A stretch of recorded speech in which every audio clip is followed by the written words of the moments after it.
पश्चिम बंगाल और असम में जारी विधानसभा चुनाव के बीच भारत के पूर्व मुख्य चुनाव आयुक्त डॉक्टर एस.वाई. कुरैशी ने भारत में चुनाव से जुड़ा एक मीम शेयर किया है। मीम में एक तरफ चुनाव प्रचार के दौरान सोशल डिस्टेंसिंग के बिना भारी संख्या में भीड़ दिखाई दे रही है, जबकि दूसरी तरफ मतदान केंद्र पर लोग काफी दूर दूर दिखाई दिए हैं।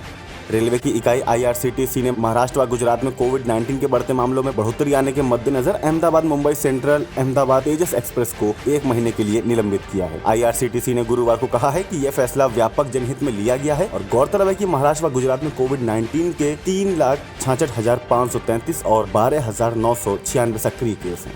और दिल्ली के शिक्षा विभाग ने गुरुवार को कहा है कि अगले आदेश तक शैक्षणिक सत्र 2021-22 के लिए किसी भी कक्षा के छात्रों को स्कूल नहीं बुलाया जाएगा। हालांकि विभाग ने कहा है कि 1 अप्रैल से शिक्षण गतिविधियां शुरू हो सकती हैं और गौरतलब है कि राष्ट्रीय राजधानी में कोविड-19 के बढ़ते मामलों के बीच यह फैसला लिया गया है। और इसी के साथ में दिल्ली में पिछले 24 घंटे में कोविड-19 के 2,790 नए मामले मिले, जो साल 2021 में राजधानी की सर्वाधिक एक दिन की वृद्धि है। और आपको बता दें कि राजधानी में अब सक्रिय मामलों की संख्या 10,498 है, जबकि 11,036 लोगों की संक्रमण से मौत हो चुकी है। महाराष्ट्र की राजधानी मुंबई में पिछले 24 घंटों में कोविड-19 के 8,646 नए केस मिले, जो मुंबई की अब तक की सर्वाधिक एक दिन की बढ़ोतरी बताई गई है। मुंबई में अब संक्रमितों की कुल संख्या 4,23,360 है और जिनमें से 55,005 मामले सक्रिय हैं। वहीं बढ़ते मामलों के बीच फिलहाल मुंबई में 80 सक्रिय कंटेनमेंट जोन है, जबकि 650 बिल्डिंग्स को सीज किया गया है। महाराष्ट्र के नासिक में एक शादी समारोह में महानगर पालिका के अधिकारियों और पुलिस के छापे के बाद दूल्हा दुल्हन शादी के बीच में ही वहां से निकल गए। उन्होंने यह जांचने को छापा मारा था कि वहां मौजूद लोग कोविड-19 का पालन कर रहे हैं या नहीं, और एक इसका वीडियो भी सामने आया है जिसमें कुछ मेहमान वहां से निकलते हुए दिखाई दिए हैं।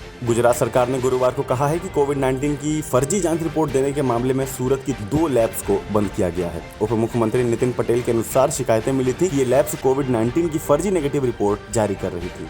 और इसी के साथ में हरियाणा के रोहतक में स्थित post graduate institute of medical science के 22 रेजिडेंट डॉक्टर पिछले 14 दिनों में कोविड-19 से संक्रमित मिले और संस्था की डॉक्टर पुष्पा दहिया ने बताया कि इन 22 में से 14 डॉक्टर कोविड-19 की वैक्सीन लगवा चुके थे। और आपको बता दें कि यहाँ राज्य में 24 घंटों में कोविड-19 के 1,106 नए मामले सामने आए हैं।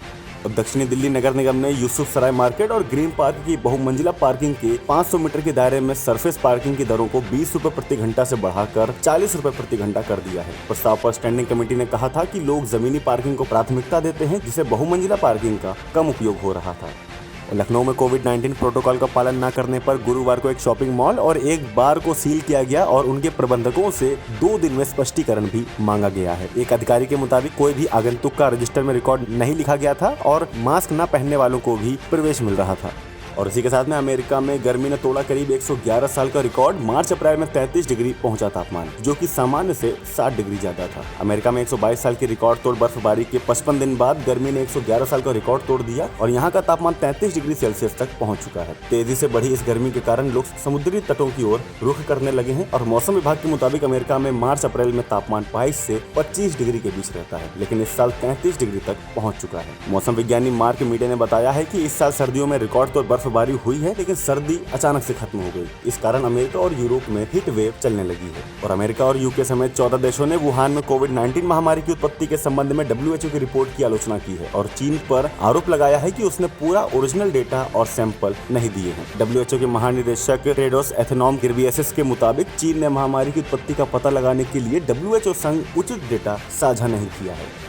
शार्दुल ठाकुर को आनंद महिंद्रा ने तोहफे में दी महिंद्रा थार। शार्दुल ने शेयर करी तस्वीरें। भारत के तेज गेंदबाज शार्दुल ठाकुर ने महिंद्रा ग्रुप के चेयरमैन आनंद महिंद्रा से तोहफे में मिली महिंद्रा थार SUV के साथ अपनी तस्वीर ट्वीट की है। उन्होंने लिखा कि एक भाव जिसकी हमारे देश के युवा सराहना करेंगे और ऑस्ट्रेलिया के टूर पर हमारे योगदान को पहचान देने के लिए आनंद महिंद्रा जी और प्रकाश वाकड़कर जी को दोबारा से शुक्रिया।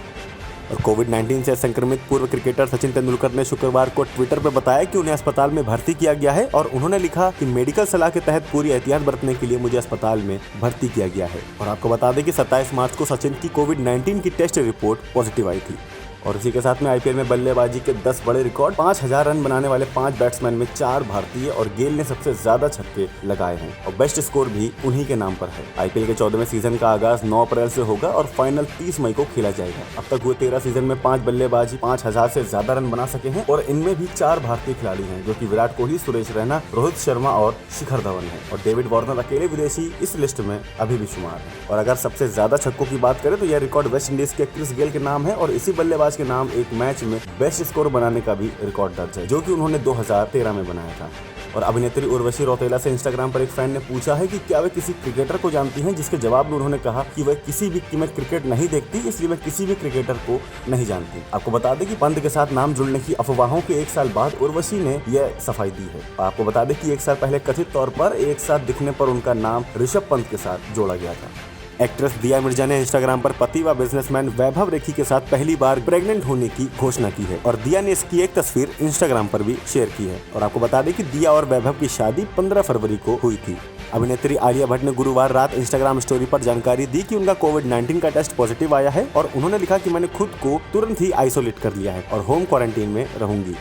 और इसी के साथ में मौसम की खबर। ओडिशा की राजधानी भुवनेश्वर स्थित क्षेत्रीय मौसम केंद्र ने बताया है कि भुवनेश्वर में बुधवार को गर्मी ने मार्च महीने का 73 साल का रिकॉर्ड तोड़ दिया। 42.2 डिग्री का तापमान दर्ज किया गया है यहाँ पर और राज्य के 12 अन्य शहरों में भी 40 डिग्री से अधिक का तापमान दर्ज किया गया। और आपको बता दें कि भुवनेश्वर के बाद बालासोर में दूसरा सर्वाधिक रिकॉर्ड है, जो कि 43 डिग्री सेल्सियस दर्ज किया गया है। अप्रैल में ही पड़ेगी भीषण गर्मी। दिल्ली समेत 7 राज्यों में धूल भरी आंधी की आशंका। देश के कई हिस्सों में अभी से भीषण गर्मी पड़ रही है। मौसम विभाग के ताजा अपडेट के मुताबिक 3 अप्रैल से देश के कई राज्यों में लू चलने की आशंका है। IMD के मुताबिक अप्रैल, मई और जून में अब भीषण गर्मी पड़ने वाली है। अनुमान के हिसाब से राजस्थान, गुजरात और इससे सटे राज्यों में अप्रैल में ही पारा करीब 40 डिग्री सेल्सियस के पार जा सकता है। और इसी के साथ में वहीं साउथ इंडिया में जमकर गर्मी पड़ने के पूरे आसार हैं। आगे की अपडेट के लिए देखते रहिए इंडिया 360 न्यूज, खबर दिन भर की।